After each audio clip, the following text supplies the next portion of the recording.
Hello, everyone. Thanks for showing up to this inaugural edition of the Dharmanaut Circle. I see some familiar faces.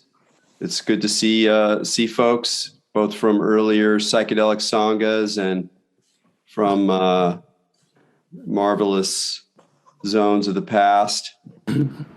And I'll probably wait a couple more minutes to just do a little chatting here. Katie, who's our resident neuroscientist and tech wizard, although she's passing on her task to some other volunteers, which is really great for me because I like to, focus on what I'm doing here. And she reminded me that today is the temple burn for those of you who have been to Burning Man or know about Burning Man. In some ways, it's the most wonderful evening, and sometimes the most spiritually meaningful. And let's see, where we got here. I think Katie's going to pop in here again. Right, well, she was here just a minute ago. I think she disappeared. Now she's going to appear again. So hopefully this is. I don't usually host the group, so if I'm a little bit distracted, it's because this is kind of doing a few new things. But anyway, I actually just kind of want to riff a little bit here about the temple as a sort of way of getting into some of the Dharmanautical themes, and then talk a little bit about what the name and why kind of chose to do this. I guess first a sort of general picture, which is the group I was doing before, psychedelic sangha. I wasn't saying that, like some people kind of got some pushback from it. I wasn't saying, look, you need psychedelics to be a Buddhist or anything like that. The Buddha, he probably, if he had psychedelics, he would have tried them and probably decided they weren't sufficient. So it's not like it wasn't around. There was cannabis at the time. There was datura. Today sadhus use these things. So it makes perfect sense that the Buddha would have tripped if he had the option. But I don't think it's necessary for the Buddha story. And I don't think it's necessary for the Dharma. If you think about the three treasures of Buddhism, Buddha, Dharma, and Sangha, it's just it's not necessary for the Dharma. I think the psychedelics can help you see things, have insights that later on can be grounded in different contexts that are profound. But I don't think it's necessary. But the one part of the three pillars, the three treasures, where there really is a psychedelic presence is in the Sangha, in the sense that there are just many people for generations now, who have been devoted not just to Buddhism per se, but to the Dharma, to practice, to yoga, in a deep, serious, open-hearted, creative way, who are also psychedelic users. Not to say that psychedelics are the center of their work or not the center of their work, in a way that doesn't really matter. And so what I wanted to do is just create a place where people would feel groovy being someone who's interested in these things, or has been, or has drawn a lot of power, pleasure, and insight from their wild experiences and sometimes sobering experiences, paradoxically, and who's committed to some manner of practice in a serious way. And so it's really just a place for us. Like that's what sort of drove it. And then as it was going along, though, I realized that time after time, I didn't end up talking about psychedelics that much. Like I love to talk about them, and the way this thing is set up, I'll just riff for a little while. We'll do a meditation, then we'll do a discussion, and we don't record the discussion. And that's a really important part of the whole thing, because we want people to feel really comfortable talking about whatever. And so we'll get to that zone. We got a nice crew of folks today. And if everyone's being shy, I'll motivate something. But I really encourage you to riff in the questions, so we can go anywhere. It doesn't have to be on any particular topic. So this is a fairly loose-limbed operation. I guess I'm a meditation teacher, but I don't really think of myself that way. I just think of somebody who likes to play in the sandbox with others, and I have a similar kind of approach to the ideologies that I'm interested in, or ideas, concepts, Dharma paths, Dharma practices. So that's basically what we're doing. So it's kind of our thing. We can cruise. And so as it was going along, the word psychedelic, you hear it so much. There's so much psychedelic discourse now. There's so much put on it. It's in the news. It's in the legal system and the clinicians, and everybody's hustling and everybody's making their move and everybody's, getting their career going, and the kids, bless their hearts, but they don't really know a lot of what came before. And it's sort of just, it's kind of a weird time. If you've spent, 25 years of your life like me, kind of being a psychedelic intellectual when psychedelics weren't groovy, it's kind of a weird time. It's interesting and maybe fun in some ways and kind of amazing. But I also just kind of wanted to shift it a little bit, just a little bit, kind of refocus what I was doing here. And this idea of the Dharmanaut, which I just started to goof with on Twitter, kind of stayed with me. And I was like, yeah. What do I mean by that? I'm inspired there by the idea of the psychonaut. And the psychonaut is a term that Ernst Jünger, an important psychedelic figure, very, very good friends with Albert Hofmann, kind of a mentor to Hofmann, and yes, an exceptionally reactionary German intellectual who was too right-wing for the Nazis. He thought the Nazis were clowns. So he's quite a character, Mr. Jünger, but a really great writer, tricksy. But he came up with this term, psychonaut, of course, influenced by astronaut, the idea of being a sort of voyager. And I love that idea. I love that sense that, like, we're in a flow. In some sense, all you can do is like jujitsu the flow. The popularity of the idea of surfing, like surfing the internet or surfing complexity, surfing chaos, that's attractive. But I like this knot thing a little bit more. It's a little more cosmic. So I'm definitely influenced by what I consider to be the kind of classic values of the psychonaut. Now, inside psychedelics, what is a psychonaut? In my life and time, and that's been, time when I've spent a lot of time around psychedelic intelligentsia, people who are writers and making culture, and the folks around Erowid, and just kind of, that was just sort of my world. And the psychonaut to me is a very distinct kind of character type or role within the sort of psychedelic universe.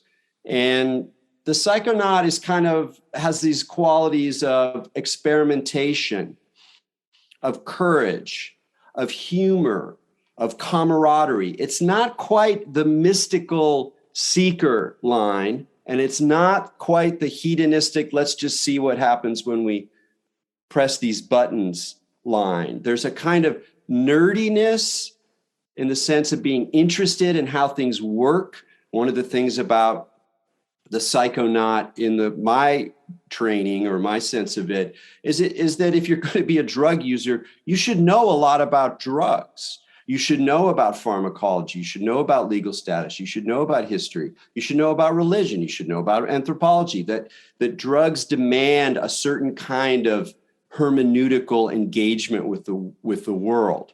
And so there's a nerdiness there, but also a sense of playfulness, a sense of courage, and a real sense of camaraderie. I call this the circle because, I talk a lot. I'm a good talker, blah, blah, blah. But I really don't think of myself as like an advanced anything. And so that emphasis on a circle, on the sense of comrades, of peers, is really important to me. I think it's really important in psychedelics. And that's one of the things that I have so many beefs about today, is everybody wants to be an expert.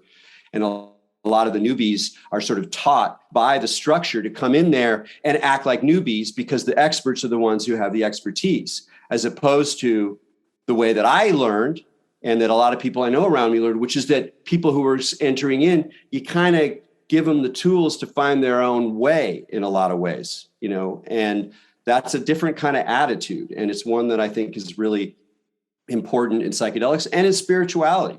I mean, I've had teachers. I have a teacher now who's very much like the teacher, and I'm the student and he's the teacher. So it's not like you can't move into those kinds of situations. But my life has been more influenced by a kind of peer-to-peer spirituality, where sometimes people, they might know more about this and you know more about that, and you can show them this and you have adventures together. But it's a sense of friendship, a kind of spiritual friendship. And again, a kind of welcoming of this horizontal network of all of these different people, in a way doing their own explorations, but also coming together in a Sangha kind of form. And that's really sort of what inspired me.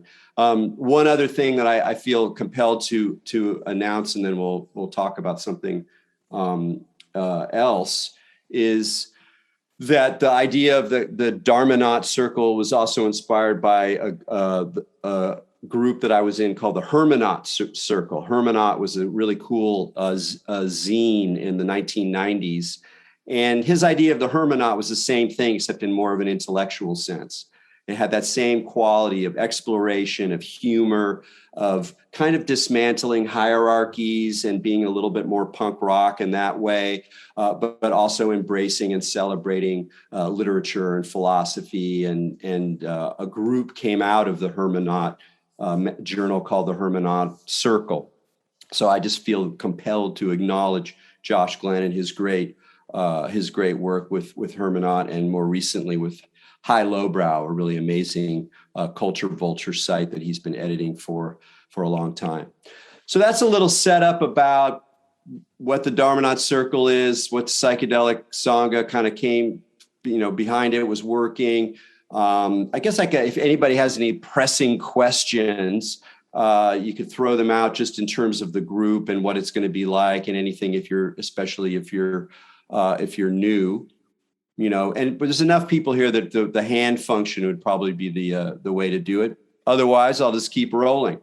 We had mentioned before that Katie, who's one of our, what do you call it? What are you, Katie? You're the resident neuroscientist. You're a powerful force of dharmic play. Let's put it that way. I'm unlabelable. Right. And was once a big help at the Psychedelic Sangha meetings that we did. Anyway, she reminded me that tonight is the temple burn. So for those of you who have been to Burning Man or who know about Burning Man, Saturday night is the big crazy party night where they burn the man and there's fireworks and celebration. And tonight is the night when they burn the temple. And for those of you who haven't been to Burning Man or don't know much about it, the temple is an extremely special place. To my mind, it's one of the most special places on the planet. The temple started around 2000, maybe 1999 was the first structure. I can't quite remember exactly, but it's about 20 years.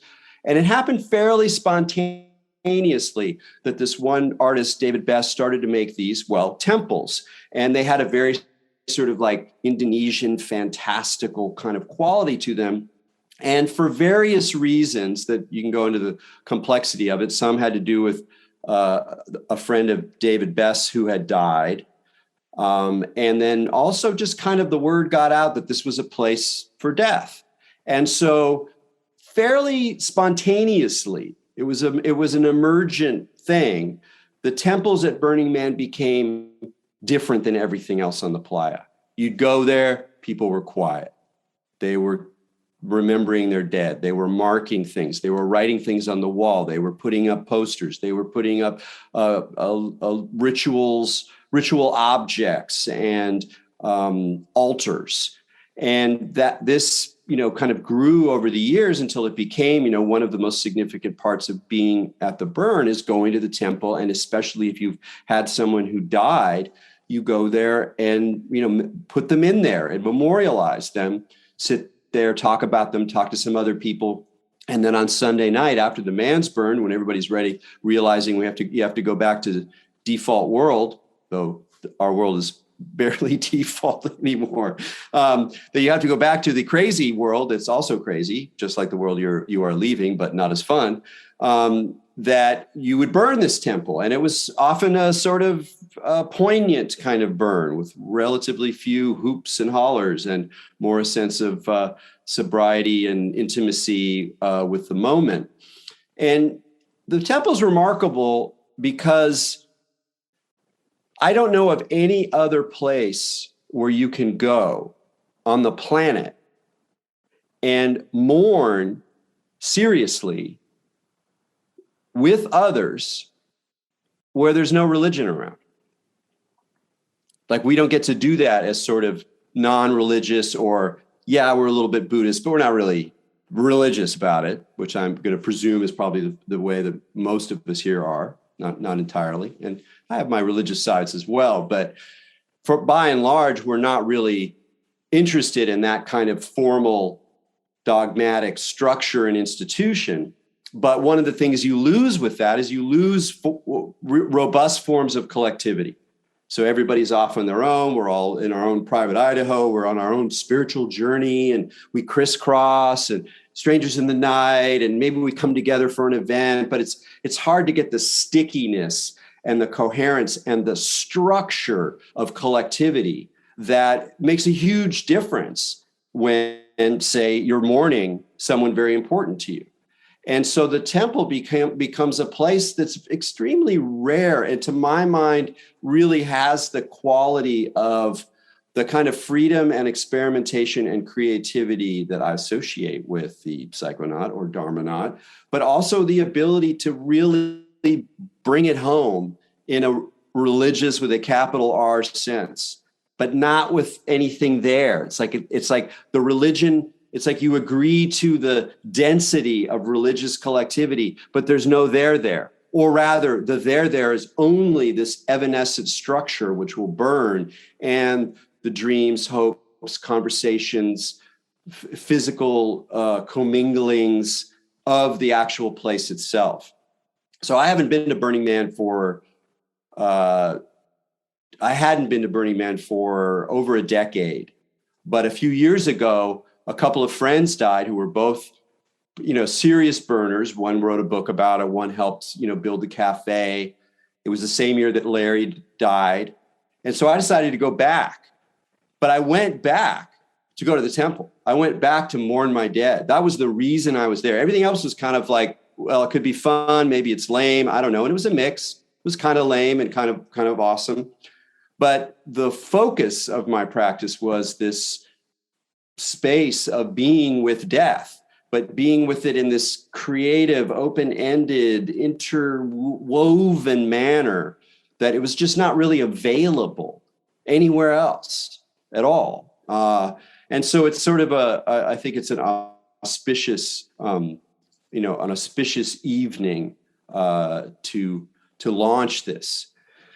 And I guess what it comes down to when I was sort of thinking about, playing with the idea of the Dharmanaut, like letting myself sort of not define it, but give it some characteristics rather than just like a groovy name, like to take the step of actually kind of fleshing it out a little bit. It felt like one of the ways into it is to acknowledge that there has been a current of this kind of thing within the West, within Buddhism, within psychedelic culture for a long time. But what is a current? A current is like a way of thinking about a sort of culture of transmission of values, attitudes, techniques, in-jokes, lore. It's sort of a way, again, of like, how do you talk about religion, without a big R, without the institutions, whatever? But how do you talk about then? Spirituality doesn't really quite do it. It's a difficult thing to language. And I think part of the confusion that a lot of us are in is we just don't really have the maps and models to articulate what it is we want, what it is we don't want, and how to get there. And so for me, part of the whole idea of doing the Dharmanaut Circle and to carrying forward these conversations that I was, doing with the psychedelic Sangha is to affirm our own belonging in a certain kind of, call it tribal if you want, a certain kind of lineage or current of transmission that is very informal and erratic, bohemian, sometimes crazy, sometimes over the top, sometimes dangerous, sometimes foolhardy, but oftentimes extremely supple, nuanced, interesting, engaged, and that it has a kind of a distinct quality that I've been very lucky in my life to know a lot of people that I consider to be of this kind of current and have learned from them and have kind of carried a lot of these transmissions inside me. And as I get older, I'm more aware of like, wow, I'm actually responsible not just to myself, to my own truth, to my own needs, my own desires, what I want to do in the world. I'm also kind of carrying things. And a lot of the reason that my work is historical is not because I'm just interested in history and I think history is an important way to look at reality and stuff, all of which is true. But it's because for me, history is kind of haunted or enchanted with possibilities, characters, resonances, fragments of some, ancestral overtone that are otherwise very hard to get to. And that part of what animates my teaching, my writing, the way that I talk about a lot of this stuff is that I feel like I'm kind of carrying some of, this material. Like I remember right now, there's a friend, a psychonaut, a Dharmanaut popping in my head. This guy named Tej, who I met in New York City, and he was South Asian, but a freak hipster, and he had spent a lot of time on the Tibetan Buddhist scene in the 70s, which was a fine old time to be in that particular scene. He spent time with Dudjom Rinpoche and other really, really high hats. And he had this great line. He talked about going to spiritual groups, and this was the wild days of the 70s, going to these scenes, going to ashrams, going to retreats. He's like, you got to be like an eagle. And it's like you're flying through and you land and you grab the meat and you get out of there. And it wasn't that he wasn't involved with community, but he was very aware of the ways in which certain collective aspects of religion can become very sticky and very kind of cloying and very claustrophobic. And that it was not just in a sort of selfish way, get your meat and go, but it actually had to do with another way of practicing, a way of practicing that I think has a quality in it that I associate very much with psychedelic, with mature and experienced psychedelic users, which is there's a quality of, I don't want to say solitude, but there's a quality of the awareness that sometimes you are completely alone and alone even to yourself. And that is just phases you go through, that part of what you're learning is not only to open yourself out, be connected to the world, be connected to people, celebrate, become intimate with phenomena, become intimate with the people around you, all of which are also part of the psychedelic continuum. But there's also something sterner, a bit more, wind haunted and struggling even. That itself creates a certain kind of character quality or a certain kind of way of being in the world that I feel like I can sense in people when I meet them or when I learn more about them, that I very much associate with this kind of way where, along with the commitment to be an experimenter, that is not just to follow the path, not just to do the practice that is, laid out before you, but to experiment, to play, to trade tips with fellow travelers, to actually look to peers and peer experience as being maybe as important as a teacher, maybe more important than a teacher. Not that teachers aren't good sometimes, and that sort of more traditional model, but that kind of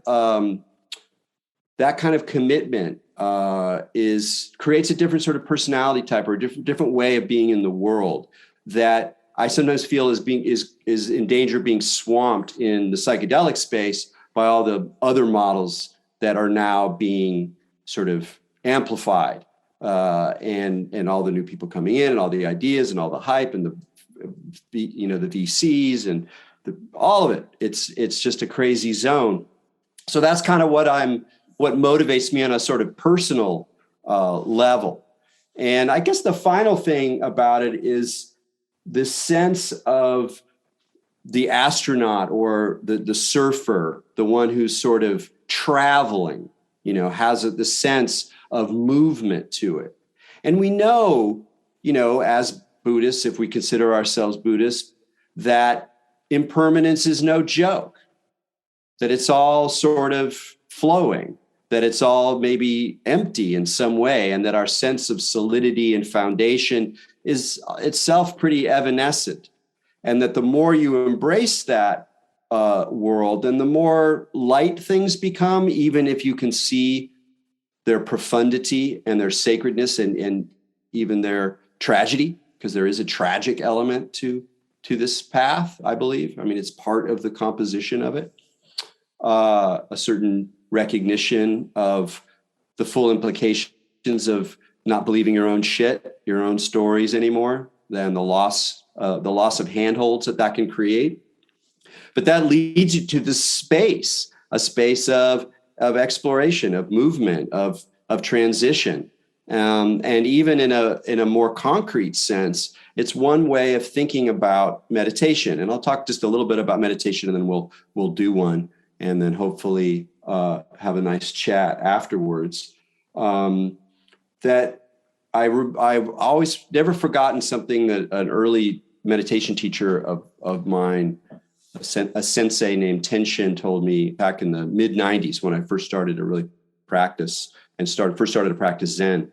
And he was like, how like F-14s are like the way they work, where there's all of these surfaces around the plane, and there's a constant adjustment in order to maximize the efficiency of the wind flow over the surface of the plane. And I was like, okay, where are you going with this?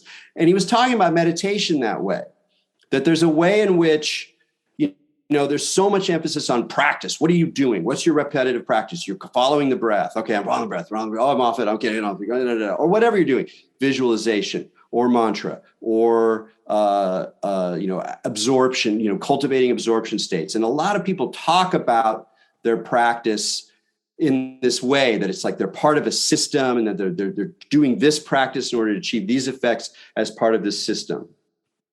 But there's another way, or a kind of a way that goes alongside that, because I do believe you need that kind of training, and hopefully as much as you can get. Like, it's not about, no, man, that's not groovy. It's just that there's sometimes with that emphasis, there's a loss of your own cruise, your own flow, your own surfing of the situation. Which means that maybe you don't always know what you're going to do, that you don't always have a practice, and that you're responding to the phenomena as it arises, as if you are dancing with the phenomena and responding in an artful and creative way, as well as perhaps an admonishing way. Or if you get, like you're getting stuck in some kind of mental rut, or you're overthinking, apply an antidote. Sure. And it's good to know the antidotes, and that's part of traditional training as well. But to really encourage a kind of looseness about the exploration of meditation is, to me, a really important practice. And it's one that I think you'll see is kind of the way I do guided meditations, where there's a little bit of looseness around it, and I'll make comments and ideas for reflection, and we'll see how it works out. And I don't really plan them very much, because I like that improvisatory vibe. And it's something that I don't think it doesn't make for a complete balanced breakfast, but it's a really important thing to bring forward. And I think it's particularly a great way to approach meditation in light of being a psychonaut or being someone who's interested in altered states. Because with altered states, applying some given technique that you're brought into the situation from the get-go is usually not what the situation calls for. In fact, it's almost the opposite. That again, it's that listening or that ability to recognize the multiple possibilities of each unfolding moment and how attention and energy in the body and affect, your sort of emotions, but I prefer to think of them as affects because it gives you a little bit more not distance, but different way of framing them. That these are all sort of features that can be played with, tampered, intensified, nuanced, nurtured in ways that then produce different kinds of experience, different kinds of phenomena. So I feel like it's a really important way of practicing that we don't always have so much of an emphasis on. And in a way, it's kind of a little bit silly to then go and do a guided meditation along that, but I want to. And I think my inspiration here is again a kind of an idea that's sort of lurking behind this idea of a naut, of a hermenaut, a psychonaut, a dharmanaut, of an astronaut, and that's just being in space. That we're in space, that we're floating through hurling through space right now. And yes, the embodiment, yes, the stickiness of the earth, yes, gravity, yes, substance, yes, foundation. That's all part of our world, but we're also cruising through space. And so with that, let's get settled. Probably do like about a half an hour here. And then we'll turn off. Please turn off your camera, get settled, no rush. If you want to sit down, sit. If you want to lie down, lie. But find yourself in a comfortable position. And I'm going to ask this time in particular, attempt to not move at all. So we will be settling into a certain posture and then really commit for this half an hour not to move if you can avoid it, and really settle in. The posture should be gently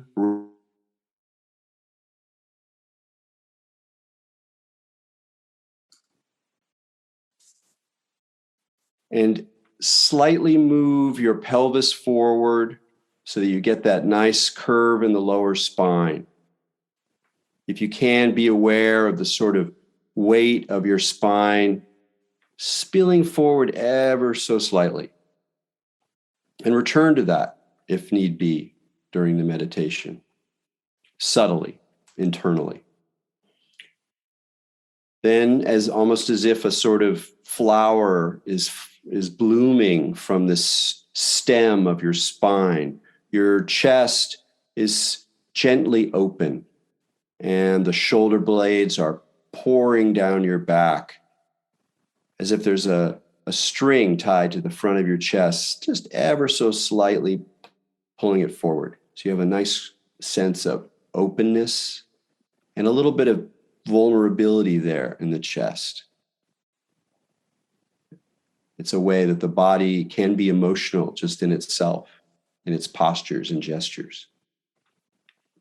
Similarly, imagine that there's a string, the top of your skull, pulling you up to flatten the back of your neck, not too intensely, not uncomfortably, but you want to be tucking your chin in a little bit and draw the head back up just ever so slightly.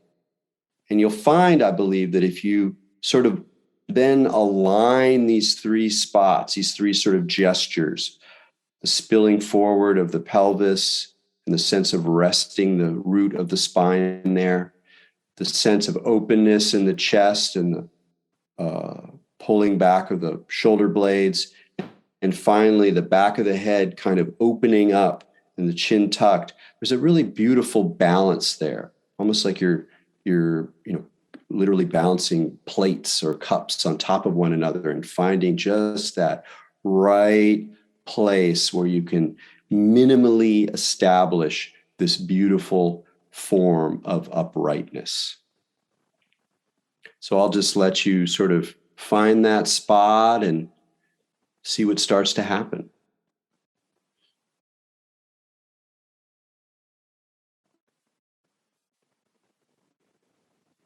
Allow your flesh to relax, particularly the flesh around the eyeballs, the skull, any tension in the jaw.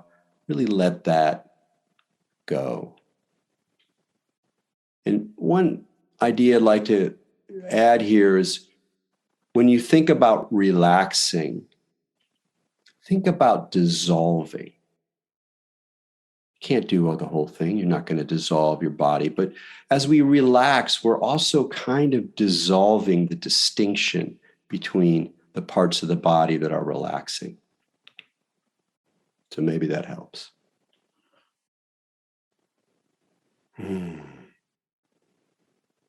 Just notice where your breath is. Are you already spontaneously steady and quieting? If not, really focus in on the exhale and allow any tension, thoughts, fidgeting, that kind of energy to just dissolve in the exhale. It doesn't even go anywhere. It just dissolves.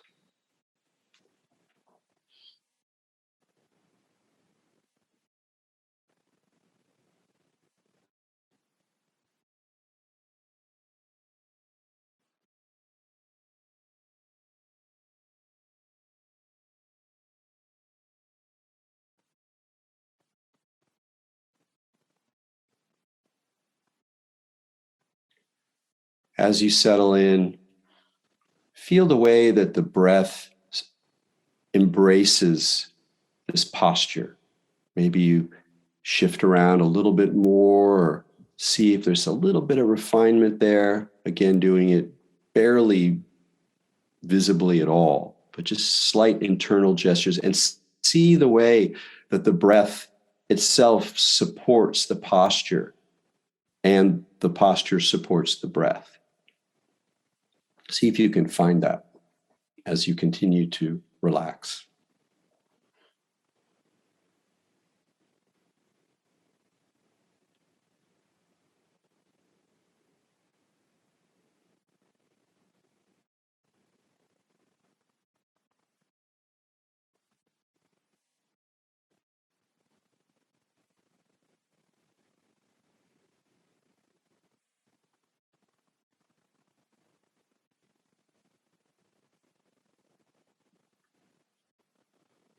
Pay particular attention to the bottom of the exhale. Where do you naturally feel that in your body? Somewhere around the stomach, the diaphragm, a little bit lower. Whether you want to think about it as the dantian or think about chakras is not important, but just physically, energetically sense into this deep spot at the bottom of the exhale and see if as you breathe, mind is distracted or attention is drawn to other parts of the body. See if you can maintain some of your awareness always at this point as we go through this sit.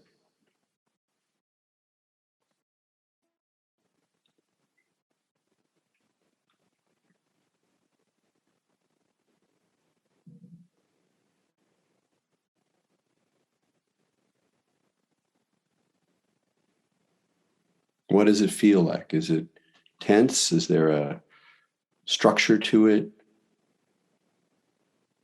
warmth, quiet. See if you can kind of feel your way using subtle sensitivity to what it feels like just in your body, just in your breath right now at the bottom of the exhale.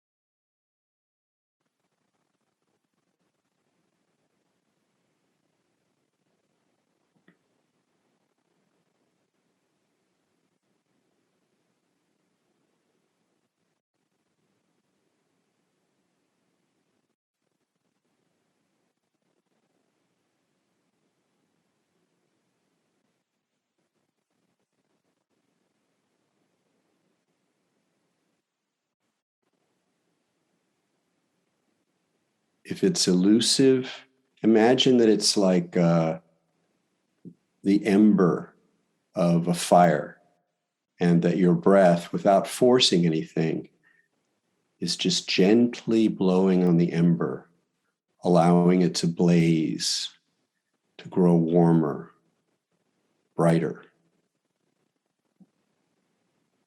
Don't force it. It's not quite a visualization. It's more an invitation into the energetics of attention.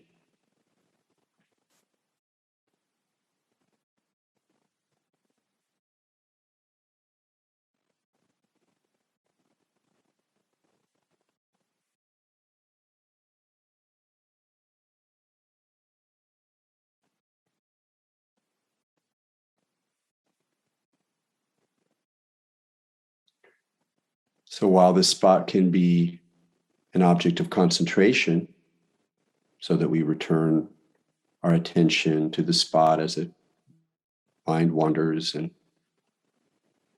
we can allow tensions and other fluctuations of the body to sort of drift down and nestle in this spot. There's also something energetic happening that I will just invite you to invite.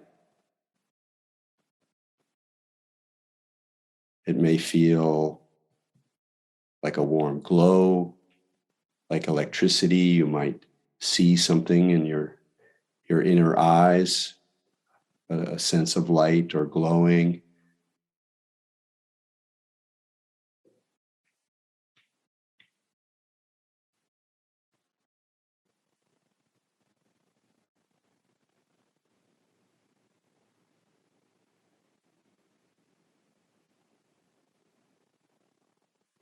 And how to respond to what's happening. You're not making anything happen. Doesn't matter.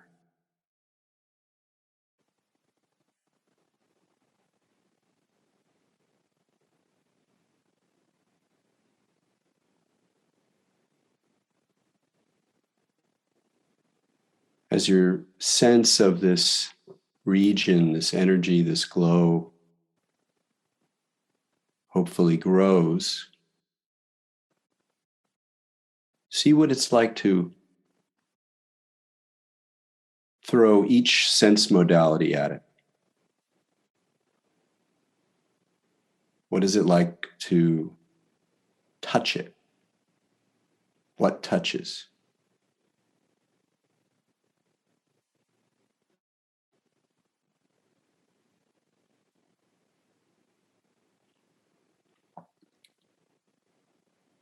You can almost maybe use the mind as a hand, as a finger that can find its way through this energetic mass, these lines of light.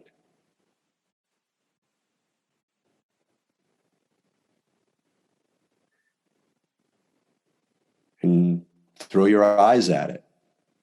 Become aware of the field before your eyes, your physical eyes.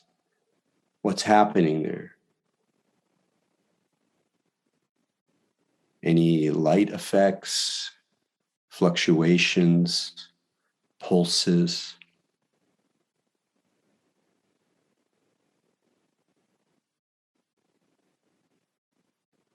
And as you grow comfortable with what you're seeing,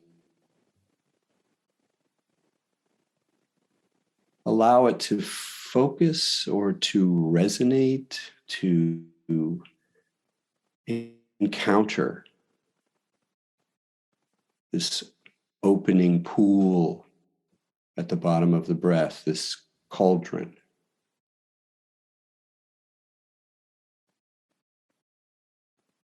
Did those words create images that helped something come forward? Were they just distractions?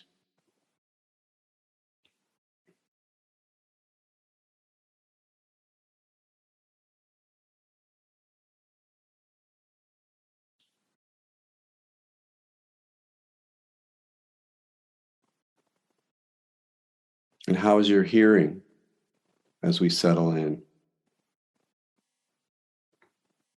Allow yourself the fantasy that you can hear something from what's happening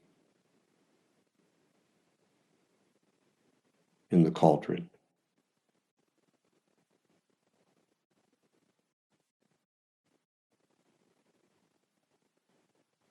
Allow yourself to tune in to encourage and cultivate the most sensitive registers of your sensorium.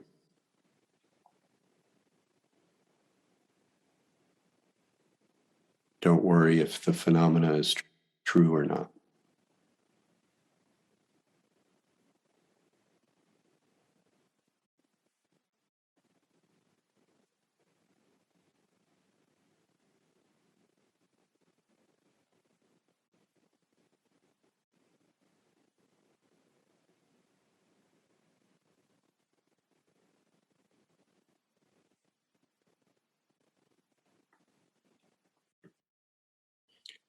Smell and taste might seem a little funny here, but not so much if you meditate for a moment on the idea of aroma and the suggestibility that comes with these sense gates, the sense of evocation, childhood memory,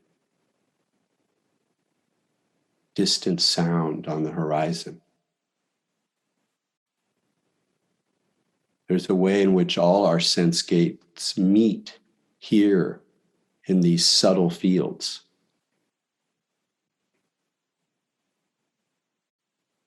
So whether it's touching or hearing or seeing or tasting, allow that sensitivity to encounter what's happening now in your body, in your spirit, in your mind. Sense it.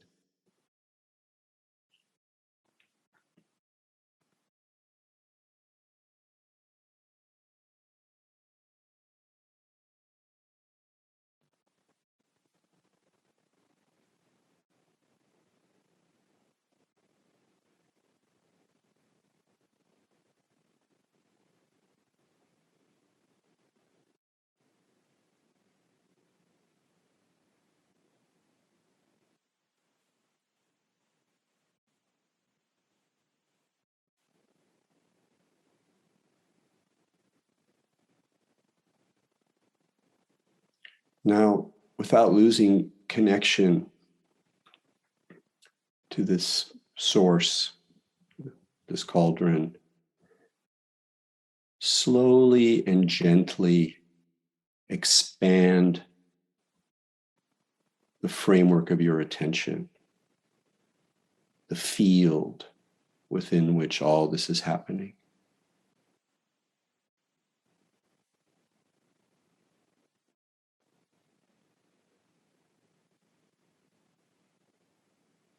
Allow it to expand to whatever extent comes.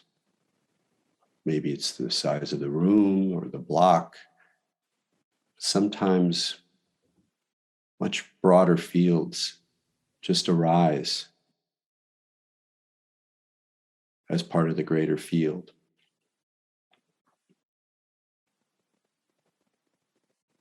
Put yourself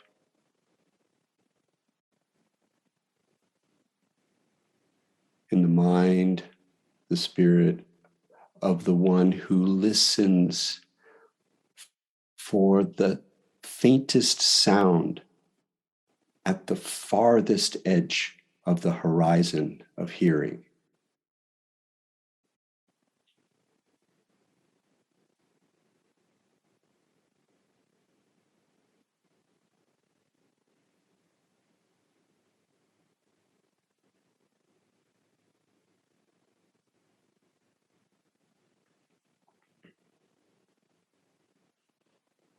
When things arise that in the midst of this expanding space, just allow them to dissolve. Thoughts, no problem. They dissolve fast.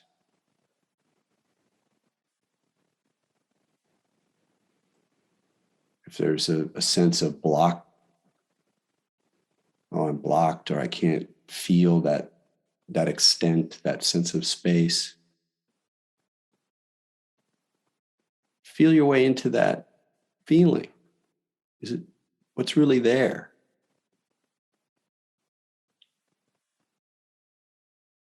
Perhaps it grows diaphanous on its own, or also dissolves, freeing up space.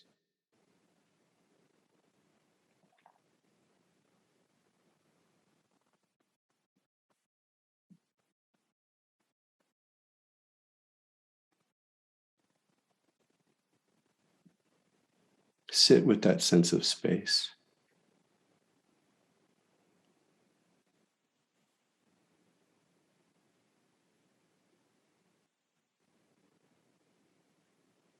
Notice that everything that comes up, concept, an image, idea, intention,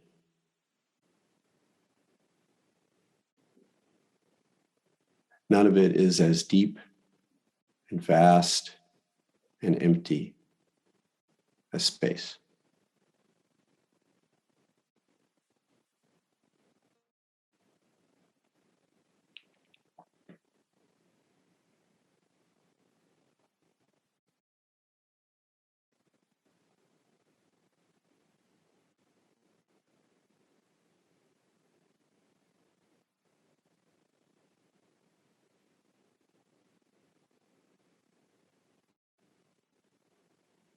If things get too much or a little dizzy or unmoored, remember you have a nice, juicy cauldron cooking right at the heart of it.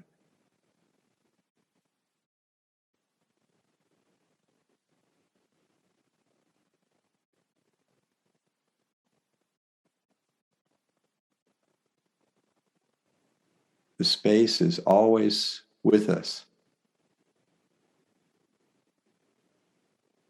behind the objects and concepts of our world, leaking through the cracks, opening up through what is not known, not recognized.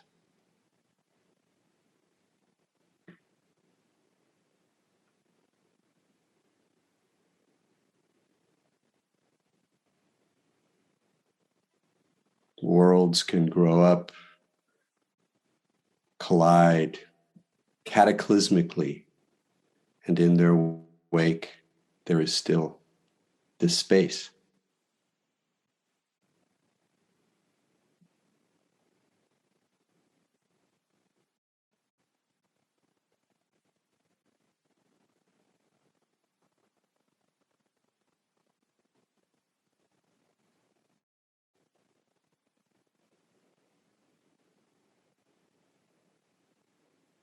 perhaps in your stillness,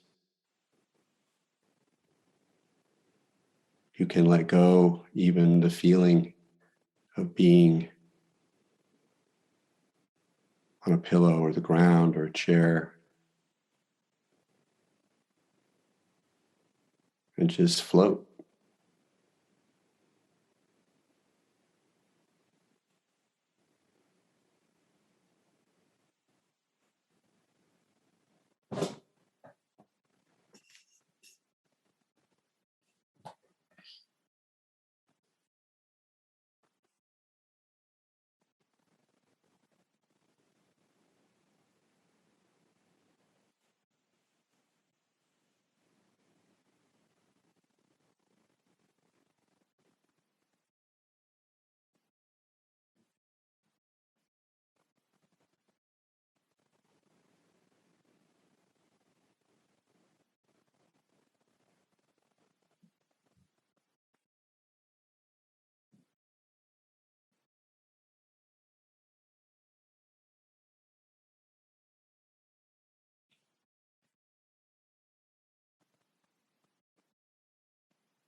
If there's a part that feels at all strange or uncanny, unusual, allow that to come forward.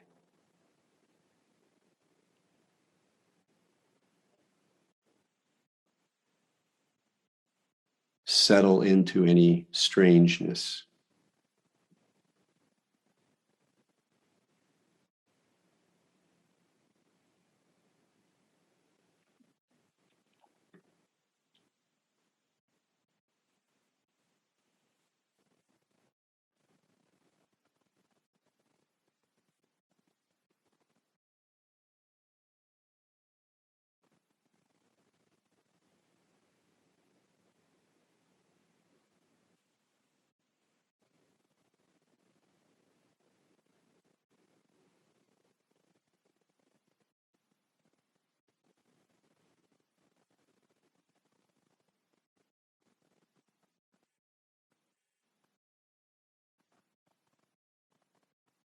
Even when we're unsettled, there's still this cauldron and still this space.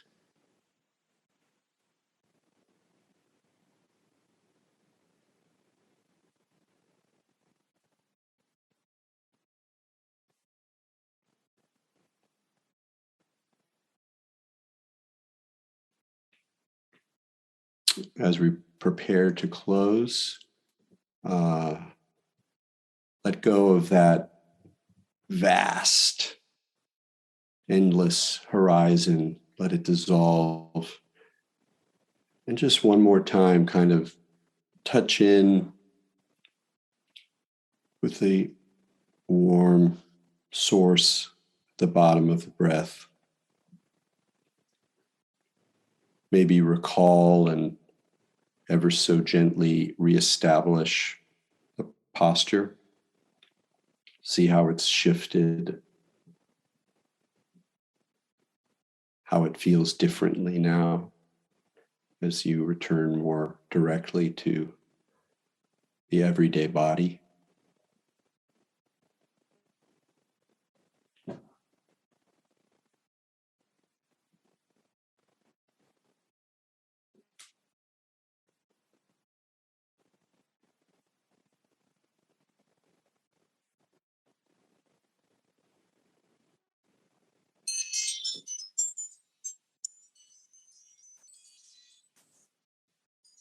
Welcome back, everyone.